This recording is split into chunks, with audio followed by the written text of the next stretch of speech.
What's happening, everybody? It's me, your resident supervillain, Mr. J. Washington, and I'm here with a film that is making its breakthrough at the American Black Film Festival. Now, normally it's held in Miami, but this year, due to everything, is going virtual. And one of the films that are screening in the emerging directors is the film FLAWD, a film about a comedian who was battling a serious illness, and that illness almost cost him a great relationship. And I'm here talking to the writer, director, stand-up comic, one of the homies, so this makes it even better. The man J.Snow in the building. What's good, bro? Hey, what up with you, Jay, man? What up, people? I'm glad to be here, man. Thanks for having me. Oh, man, dude, I'm glad you were able to do this. So, first of all, congratulations on the acclaims that the film has already received. As you can see down at the bottom of the screen, official selection for the Pan-African Film Festival, the Phoenix Film Festival. It's the winner of the Michaud Film Festival. Dude, this has to be hitting a lot of the good points and resonating with the nerves that people needed to resonate with, that emotion and that humor. And especially knowing this is taken from your life directly. Yeah, I think most stories that come from people's lives, or at least that are as true as can be, are those stories that hit people, you know what I'm saying, the hardest and stand the test of time. And honestly, for me, that's kind of like the only way I can create is sort of pulling from experiences in life and poking fun at them. So yeah, man. Oh, trust me, you already know in the world of stand-up, I feel like it's easy to tell and make up jokes, but the stuff we talk about from our own real life and real experiences and perspectives are what matter the most. Now, for you to be the writer and director of this, for those who don't know, this isn't your first foray into going behind the camera, because if they know you from your YouTube and viral sensations, man, you've been doing this for a while. Yeah, definitely been creating for a while. This is the first film or short film that I've made. And I put the most time and energy into this because of the gravity of the story, right, and the Mhm. content. So I had to make it right. But yeah, man, I've been at it for a while, since like 2012. I think that's when I started doing YouTube videos. So, you know, from there till now, I kind of got experience sharpening that comedic tool, you know what I'm saying, and getting my writing up and learning how to do stuff behind and in front of the camera, man. It's been a journey. And the videos the content you already have out show your comedic side. And I believe this is going to show the serious side. And again, it'll come off more personal because this is your life. Now, for those who aren't familiar with what we're talking about, you yourself are affected with sickle cell anemia. And in the Black and Latino community, that's a major thing. Like, I used to hear about it when I was younger, but didn't know how severe it was. Why don't you go ahead and talk to the people about that? Okay, so yeah, it's a blood disorder that affects the oxygen and iron in your blood, and it also turns your red blood cells, which should be circle donut shapes, into like sickle shapes. And what that does is it can lead to clogged blood vessels. It can lead to blood clots. It can lead to, you know, those are the things that sort of deteriorate your bones. You know, they weaken your immune system. It just like it trickles down to a bunch of different things that can affect you in a lot of different ways. And as you saw in the film, you know, anything that affects the blood obviously affects you, right? So like alcohol or your body temperature. These are all things that can be potentially dangerous triggers for people with sickle cell, Black and Latino people. Also, you know, sickle cell is just something that hasn't really been talked a lot about in mainstream media, and that was something that I felt like would you know, I don't know, I kind of made it a point to talk more about it and be more open about it and bring the topic up on the stage that I don't know, in a way that it hasn't been done before. So yeah, man. And to do that, and again, to use the vehicle of this short film is a great thing. But also, do you talk about it a lot in stand-up? Because I haven't heard you bring it up.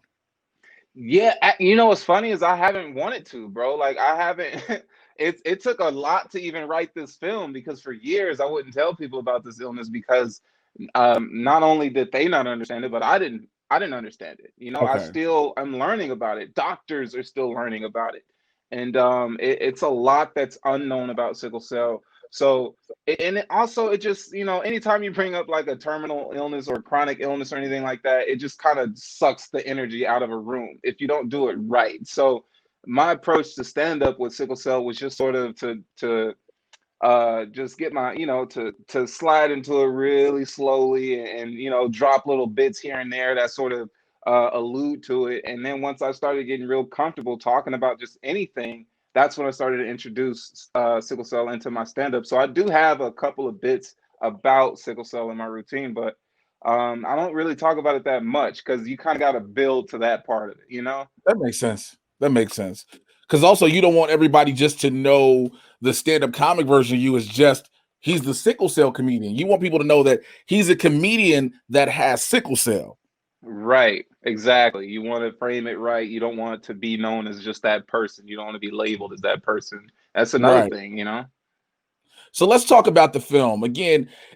This is based on true events. This happened where you meet a woman, you connect off social media. How damn near everybody's meeting nowadays. You guys are hanging out, kicking it, and then you have a trigger with your illness.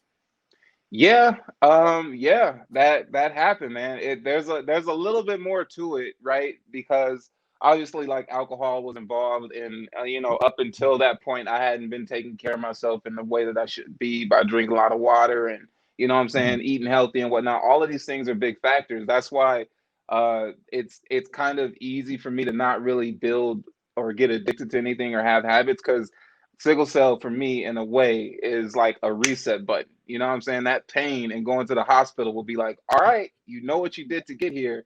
Are you gonna do it again? And it's just like, Mm, hell no. But yeah, this is based off true events that did happen with a girl that I was talking to. And it didn't happen exactly like that. of Honestly, course. it was a lot less cinematic. She kind of just went back to sleep, and that was that. And And yeah, man, alcohol is a really big trigger for people with sickle cell. So yeah, be careful. Any of you guys out there, you already know. I don't even really need to tell you.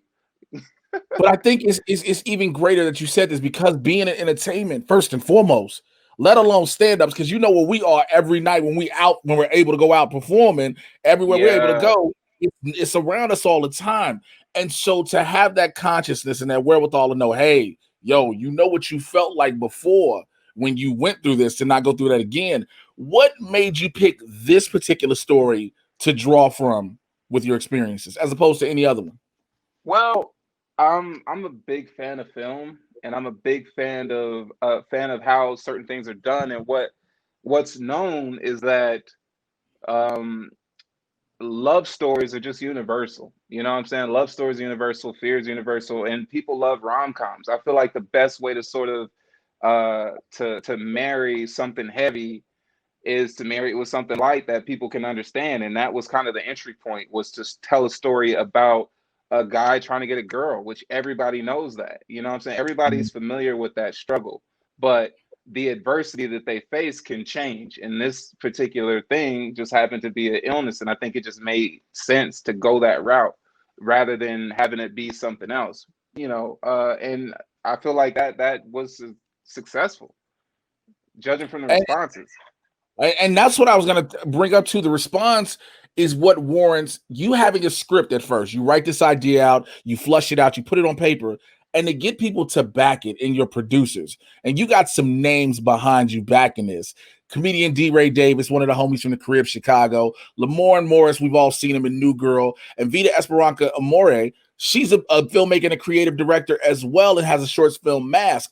Like, dude, what was their reception to reading the material before anything else? It was great. It was a great response for sure, and that I think was what sold them. Because once I pitched, I went through phases of pitching this idea to people, and when I started to tell them, yeah, it's about a guy who ends up in the hospital after hooking up with this girl because of his illness, everybody's like, oh, like it just kind of, it's a downer in a way. But Mhm. then these people in particular read the script and they loved it. They loved the humor, they loved the pacing, they loved the characters, and I think the script is kind of the spark that lit the fire to what Flawed has become. You know what I'm saying? And I'm grateful for everyone who jumped on board, because they didn't have to, and they really looked out and helped out. Man, Vita killed it. Lamorne and D-Ray are great assets, and they're great friends, yo, and they love to be a part of dope stuff, and they joined this, and this was like I'm incredibly grateful to them for doing that. Now I want to talk about, and that's a great thing. I want to talk about one big part with you that I feel a lot of people don't understand, and that's the writer and director part, on top of being the actor. So you're in a scene yourself where you have to act. How is that trying to make sure you're in the scene, but you're seeing what the scene should be outside? You get what I'm saying? Yeah, How much stress can that put on a person? a lot, a lot, because you want it to be right. You know what I'm saying? When you're dealing with short films and not a lot of money, you don't have a lot of do-over time or chances. You know, you don't get a lot of Right. redos with that. So you got to kind of nail it, especially when you're dealing with other people's time. And I was lucky to have a crew that was just on point, and that handled things very well, and that communicated very well. And if they saw something that didn't seem right, they let me know, and I would let them know, and the communication just as well. That's your backbone if you're doing all the work, you know, which most filmmakers in early in their careers do have to do all the work, you know, like you have to do more than just one position. So writing, directing, and then starring in it is a lot to carry. But if you have a solid team that you trust, that takes a lot of stress off your plate. I agree, man. I can working in film, bro, and having been on many sets and watching how all of these moving pieces, all of these cogs to the machine have to move together, and in synchronicity just to get everything right. And on top of the crew that works, the Yeah. cast. How did you go about assembling this cast? Oh man, Instagram. Hey, Instagram, man. All you actors and actresses out there, put your reels and all that acting hey stuff man, on let me tell you Instagram. something. I'm gonna DM you mine as soon as I'm done with this. Like, hey, bro, let me tell you something. Not only am I interviewing people and telling these jokes, but I've been Yeah. doing these. But no, I Yeah. get it. It shows the power of social media, though. For sure, because that at this point, like it's your resume. Like as much as you want to deny it, that's what it is. People learn about you or hear about you from someone else, and then if they want to work with you, they immediately check to see what you've done, right? On your Hmm. page. And if it looks good, it looks good, and they want to work with you. But like that's a great way to put yourself out there. So don't sell yourself short by not expressing yourself on that platform, even though it can be tumultuous at some points, but like that's a great outlet for people who are trying to have a career in entertainment. And that's how I found my actors. Well, I got some references and then I went to some acting sites, but ultimately it was just what I saw directly from people. And you saw that they could basically live out that vision in which you had in your mind. They could give you that work, and clearly it's worked, because it's not one of those like, well, we'll see it work. Clearly, it has worked thus far. Yeah, yeah, I'm very lucky to have the actors that I had on board. It wasn't easy. There's some some last minute dropouts and whatnot, and some things we had to do to move around to make it work. But Chantel and Chantel, who plays Callie, and Yeah. Crystal, Ariel, who plays Crystal, and then Chinadu, they all just came and brought it. Yo, they loved the characters and they just really brought them to life. They did the work, and I appreciate them for that. Having worked with Chinadu on stage and off, I know Chinadu's work ethic. You know what I'm saying? I know Hmm. how much, if he's into something, he's putting it into it, and he's not gonna invest in anything that he doesn't feel is worthwhile. And that's a good thing about people who you said committed to it, because you do have dropouts. You do have people who are like, "Oh man, I'm on with you. I'm gung ho," and then last minute it's like, "Well, something came up." And it probably isn't anything major. We don't fully know, but Yeah. they just pull out of it. And to have people who stuck by you with this speaks volumes to you as a person, more so than just as a writer and director. It speaks to people like, I trust him. I trust J.Snow. I know what he got. Because I remember hearing from one of my homeboy, Rob Hines. Rob's my homie Mm. from Chicago. Rob was like, yo, I'm doing this show based on the character, and they got J.Snow with me. I was like, I know Jay. Like, yo, that's dope. Like, I know that. Yeah, Like, that. man. So before we get out of this, what are some of your future plans? I mean, we have a short film now. Are there any plans on expounding this, maybe the feature length, or go into another, type of film, maybe a different genre? Yeah, there's a lot, man. There's a lot that I want to do, and as far as Flawed is concerned, I definitely want to expand on it. That's the plan. as of now. And yeah, man, from there, I don't know. I think my next film, I kind of want to, I want to jump into the horror genre. You know what I'm saying? The thriller genre, and see what I can do there, because I have some ideas there, man, that I love to bring to life. But yeah, man, just steady forward motion, bro. Just trying to make the next move the best move. As corny and Man. cliche as that sounds. And it's just the truth though. Like it's the hustle, it's the drive. And I'm be honest, I'm gonna keep it a buck with you right now. If I'd have known you was this much in the film, bro, we'd have been having these conversations. Yeah, We'd have man. been having these discussions, man, because I'm in the film as well and love studying it and love the different genres and what you see different directors bring to life on the screen, how you have certain Yeah, directors, certain visuals and certain things they make sure that you see that's specific to them. So, bro, we gonna have these discussions for sure. But Flawed yeah. is, is streaming at the ABFF. You can get your information from the ABFF website. Jay, I want you to tell the people if they want to get more to know about you, more information to know about you, excuse me, how they can do that. You can follow me on the gram, Facebook, Twitter at J.Snow Pro. That's JSNOWPRO. Or go to jsnowpro.com, my website. And follow the FLAWD page, man. Follow FLAWD at _FLAWD on Instagram to learn more about the film, where you can check it out, where it's screening, and other details about the people, the cast and crew, man. Just check it out. Man, definitely make sure you guys check that out.